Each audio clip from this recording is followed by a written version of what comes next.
할렐루야. 우리가 오늘 또 고난주간 우리 셋째 날을 맞이하고 있는데 우리 오늘도 주님의 고난을 묵상하고 믿음으로 동참하는 하루가 되시기를 바랍니다. 오늘 말씀에 보면 예수님과 빌라도가 비교가 됩니다.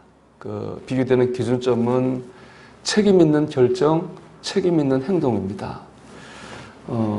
빌라도가 예수님께 묻죠. 내가 유대인의 왕이냐 이렇게 묻습니다. 주님께서는 그렇다 이렇게 대답하시는데 빌라도가 놀랍니다. 이유가 있습니다. 빌라도는 사실 총독입니다. 정치하는 사람이죠. 종교인이 아닙니다. 유대인과 대제사장들은 예수님을 신성모독이라고 재판했는데 빌라도는 거기에 아무 관심이 없습니다. 그거 뭐 정치하고 상관이 없는 얘기니까요. 그런데 예수님이 내가 유대인의 왕이다 하는 거는 좀 다른 말입니다. 왜냐하면 그 당시 로마가 다스리고 있었잖아요.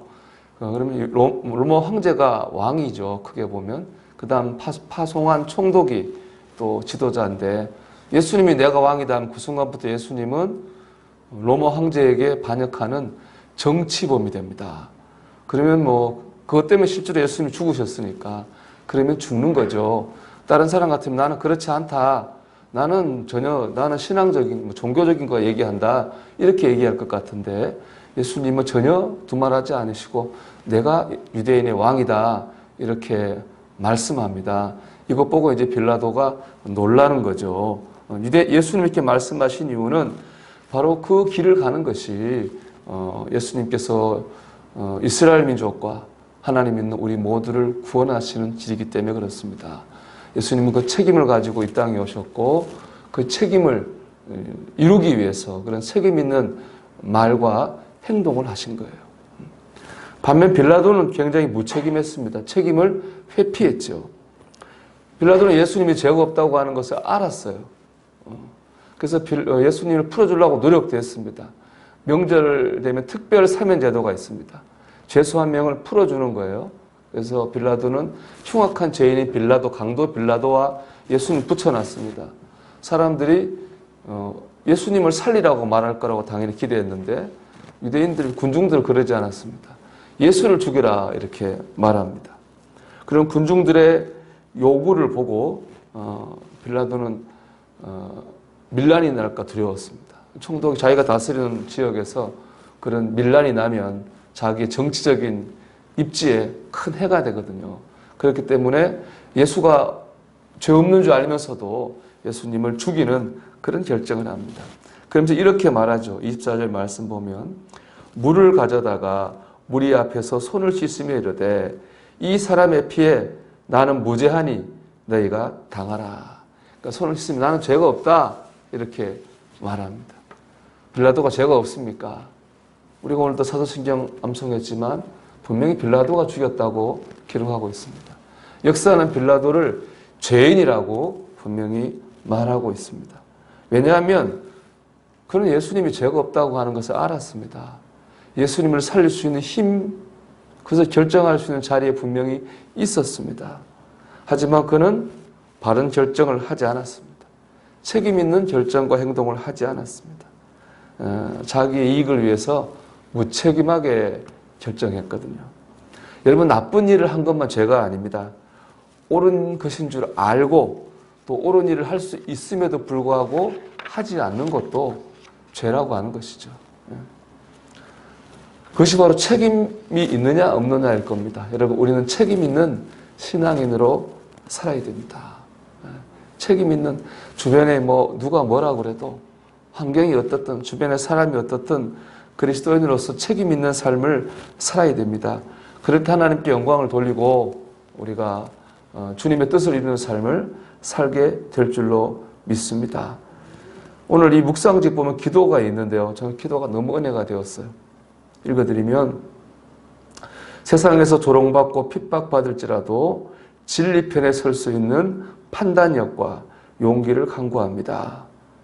주님께 속하지 않은 것은 싫어하고 주님으로부터 온 것을 즐거워하는 감각을 주소서. 결정적 순간에 물러서지 않고 주님의 길을 선택하도록 저를 주장하소서. 참 은혜가 되었습니다. 우리가 주변에 흔들리지 않고 그리스도인답게 판단할 수 있는 용기가 필요합니다. 결정적인 순간에 주님을 모른다 외면하지 않고 주님의 길로 갈 수 있는 용기가 필요한 거예요. 두려움을 이겨야 됩니다. 결국에 빌라도가 그런 책임 있는 길로 가지 못하고 무책임한 죄를 범한 이유가 어디 있습니까? 두려웠기 때문에 그렇죠. 사람들이 크게 데모하고 난리가 나면 자기가 손해볼까 봐 두려웠거든요. 그래서 그 책임을 회피했습니다. 하지만 예수님은 죽는 문제니까 인간처럼 더 두려운 거죠.